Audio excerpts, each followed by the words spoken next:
पूछना चाहती हूँ, आप क्यों फील कर रहे हैं कि पंजाब के साथ जो है वो क्या आप समझते हैं जानबूझकर वहां बिजली कम दी जा रही है?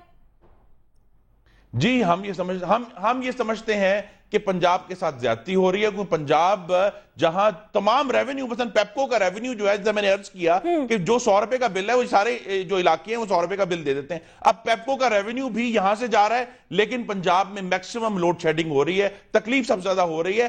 चूंकि एक पीपल्स पार्टी की एक सेंस भी है कि जनाब चूंकि हमें इन अर्बन एरिया से ये वोट नहीं मिलता, हम ये लोग हमारे कंसर्न के नहीं है, और यहां चूंकि ऑपोजिशन की अक्सरियत है, लिहाजा इनको तकलीफ दी जा सकती है और अपने इलाकों को नवाजा जा सकता है। ये बात चीफ मिनिस्टर ने नहीं की क्योंकि वो इस मामले में संजीदा रहना चाहते थे। ये मैं कह रहा हूं, ये हमारी पार्टी की, गुजरांवाला के रहने वालों की फीलिंग है कि जब हम बिल भी दे रहे हैं पूरा, हम जो है उस तरह चोरी भी नहीं कर रहे, लेकिन सारा जो मलबा है वो हमारे ऊपर क्यों गिर रहा है कि जिस शख्स ने भी 18 से 20 घंटे की लोड शेडिंग बर्दाश्त की है उसके लिए नाकाबिले इस वक्त बर्दाश्त हुआ है। ना सिर्फ जो फैक्ट्रीज हैं बल्कि बहुत सारा जो ज़राई इलाका भी है, जो किसान है, जो डिपेंडेंट है, वो भी बिल्कुल मजबूर हुए उन लोगों को हमने उठाई है। और यही जो बात कल हमारा जो इस सारे में इशू था वो यही था कि बिजली की चोरी रोकें, गैस की चोरी रोकें, और पूरे मुल्क में अगर हमें तकलीफ आई है तो इस तकलीफ को मुनसिफाना तौर पर जो है ना तकसीम होना चाहिए चारों सूबों में। यही इस्तदा हमने फिर वज़ीर आला सिंध से, वज़ीर आला खैबर पख्तूनख्वा से, वज़ीर आला बलूचिस्तान से, वज़ीर आज़म से की कि पंजाब की तकलीफ है, इसको दूर करें। आपको पता नहीं है आज खुद नेशनल असेंबली में हनीफ अब्बासी और हाजी अदील साहब की कितनी लड़ाई हुई है?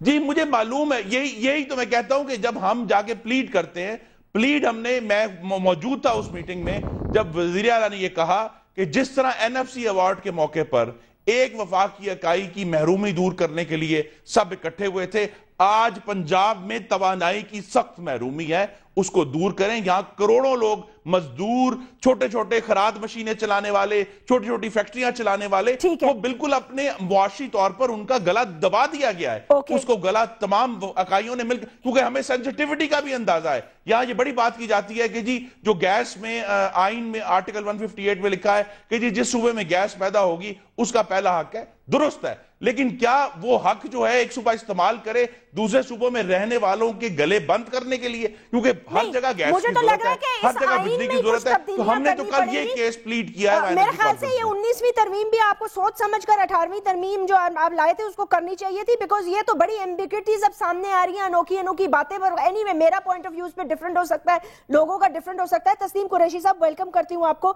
ये बताइएगा कि मुझे पता नहीं है आप उस केस पे क्या कमेंट करेंगे। बहरहाल केस तो सब जुडिस है, वो पेश होते हैं नहीं होते, उन्हें पहले 12 मार्च का भी मौका दिया गया था, लेकिन ये जो बातें की जा रही है कि जी 4 साल बाद आप लोगों को याद आया और पंजाब के साथ जानबूझकर ये सवाल किया जा रहा है क्योंकि अर्बन एरियाज में आपका वोट बैंक नहीं है, तो फिर सदर साहब जो गए थे और उन्होंने वहां रक्शे भी तकसीम किए और उन्होंने वहां खूब ललकारा भी नवाज शरीफ साहब की पार्टी को, तो ये क्या था? ये पॉलिटिकल स्टंट था खाली? लोड शेडिंग के हवाला से जहां मैं समझता हूँ ये भाई अपनी पार्टियों की बात कर रहे हैं, अर्बन एरिया के हवाला से बात कर रहे हैं कि नून लीग के वोट है। मैं भी अर्बन एरिया से ही मैंने बन के आया हूँ पीपल्स पार्टी सरगोदा से।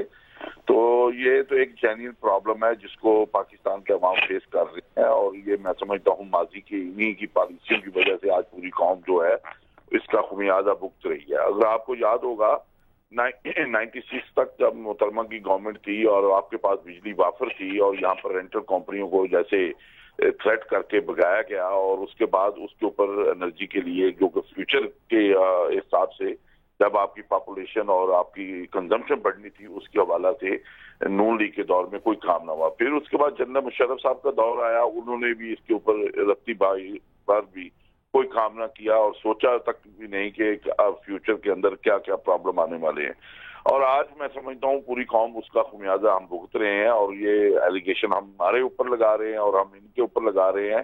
तो ये कोई एलिगेशन लगाने से मैं समझता हूँ बिजली पूरी नहीं होगी। इसी हवाला से प्राइम मिनिस्टर ऑफ पाकिस्तान ने जनाब शहबाज शरीफ साहब के आमादगी के ऊपर उन्होंने पंजाब के अंदर ये मीटिंग रखी, और उस हवाला से उनसे उनका सोल्यूशन के हवाला से उनसे रिकमेंडेशन ली है। और इस वजह से कल जब रिकमेंडेशन की बारी आई है, बात हुई है, तो उन्होंने भरपूर वहां पर मीडिया के लोगों ने भी कहा प्रेस ब्रीफिंग के दौरान, आप इस मामला से खुश हैं?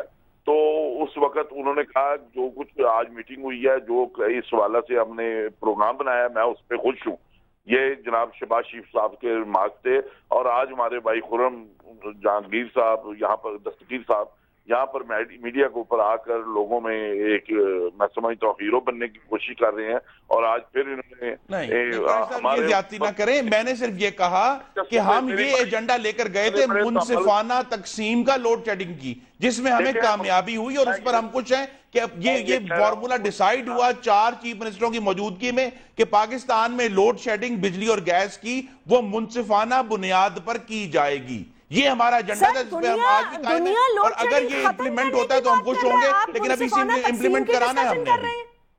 भाई मेरी अर्ज तो पूरी होने दें, मेरी बात मुनसिफाना तकसीम किया, क्योंकि ये बाकी सारे जो इश्यूज हैं बिजली पैदा करने के मामले में, वो लोग जिन्होंने कौम को किराए की बिजली घरों का एक इतना भयानक तोहफा दिया है, उनसे कोई उम्मीद नहीं है कि वो नई बिजली पैदा करके पंजाब को और बलोचिस्तान को और खैबर पख्तूनख्वा और सिंध को देंगे। इस हवाले से मैं ये कह रहा हूँ, ये कॉन्फ्रेंस सिर्फ लोगों को खुश करने के लिए नहीं बुलाई गई थी, इसके ऊपर इसके सोल्यूशन निकाले गए हैं। वहां पर बड़ी अच्छी बातें हुई हैं, आशीफ साहब ने बड़ी तजावीज भी दी हैं, और सूबों के जो चीफ मिनिस्टर आए थे उन्होंने भी तजावीज दी हैं। तो इस हवाले से इसके ऊपर बड़ी तेजी के साथ काम होने जा रहा है। तस्लीम कुरैशी साहब 4 साल माशाल्लाह आपकी हुकूमत पूरे कर चुकी है। वहाँ ये भी बात हुई, मैं वहाँ मौजूद था तमाम मीटिंग में, कि 2010 में ये फैसला किया गया था कि रात 8 बजे दुकानें बंद होंगी।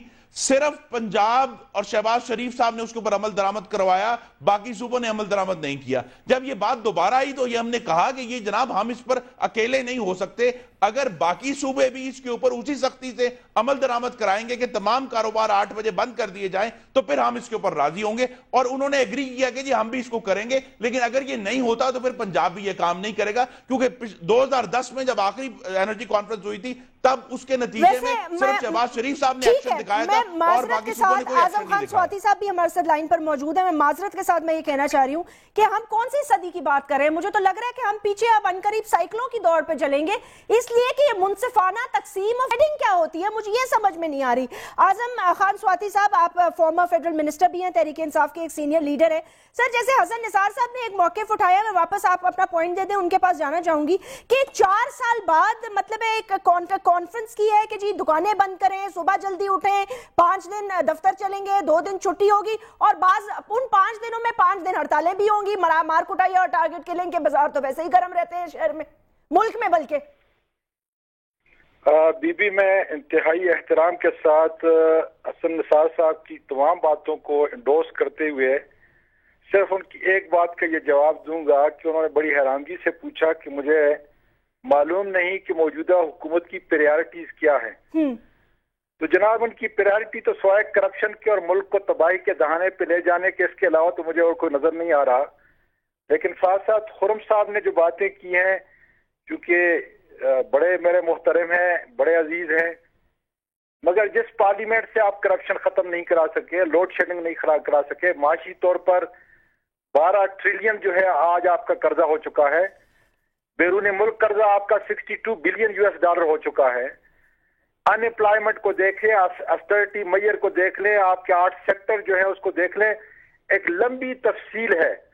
और तो छोड़ें, हुसैन असगर हज करप्शन केस के अंदर 18 ग्रेड का अफसर है, उसको अगर आप गिलगित बल्तिस्तान से यहाँ पर इन्वेस्टिगेशन के लिए नहीं बुला सकते, आप जितने भी करप्शन के NHA को देख लें, मेरे पास दर्जनों ऐसे हैं जिसमें अरबों रुपए, मैं वैसे नहीं कहता दीदी, मैं जिम्मेदार आदमी हूं जी, कि जनाब वजीर आजम साहब और उसके लवाकिन जितने भी हैं, उन्होंने मुल्क का बेड़ा गर्क किया है।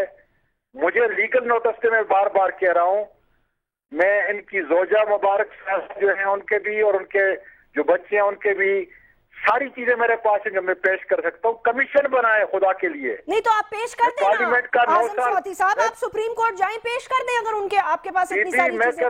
बात सुने, आप सुप्रीम कोर्ट की बात करते हैं, हमने तो इतना ओवरवेल्म कर दिया सुप्रीम कोर्ट को, क्या क्या करेगी ये सुप्रीम कोर्ट। ये भी बात दुरुस्त है वैसे। बीबी, खाली ये देखें कि सुप्रीम कोर्ट ने 3 डिटेल ऑर्डर दिए हैं कि हुसैन असगर पे हमारा एतबार है, इसको इन्वेस्टिगेशन अफसर के तौर पर लाया जाए। कोई इम्प्लीमेंट नहीं कर रहा है, इसलिए कि थानेदार देना जो है वो सिर्फ और सिर्फ, जैसे वजीर आजम साहब मौसूफ ने कहा कि उसके हाथ में है, जब वो थानेदार ही नहीं देगा तो क्या इम्प्लीमेंट होगा। एक दुनिया में एक मजाक बन चुके हैं। खुरम साहब से मेरी सब ये गुजारिश है कि अब ये सारे मसले हल नहीं हो रहे, मुल्क तबाही पे पहुंच चुका है, इंडस्ट्री बैठ चुकी है। अपनी बैलेंस ऑफ पेमेंट को देख लें, सारी चीजें अगर हैं, अपने डॉलर की उसको देख लें, रुपए के बदले में उसको देख लें कि कहां तक पहुंच गया है। कितना बड़ा लॉसेस के बाद अगर पार्लियामेंट नहीं इम्प्लीमेंट करा सकी, ये सारी चीजें नहीं अवामी मसाइल को हल कर सकी, तो फिर क्या हसन निसार साहब की वो बात दुरुस्त नहीं? तो फिर हम इसको तवालत क्यों दे रहे हैं? क्यों हम उन करप्ट हुक्मरानों का हिस्सा बनकर बैठे हुए हैं और मुल्क को माशी और माशरती तौर पर जो है तबाह कर रहे हैं? सर, मेरी बात है कि ये सवाल उनसे पूछें, पाकिस्तान पीपल्स पार्टी से, अवामी नेशनल पार्टी से, MQM से, मुस्लिम लीग काफ से, जो एक्चुअल हुकूमत के अंदर बैठे हैं।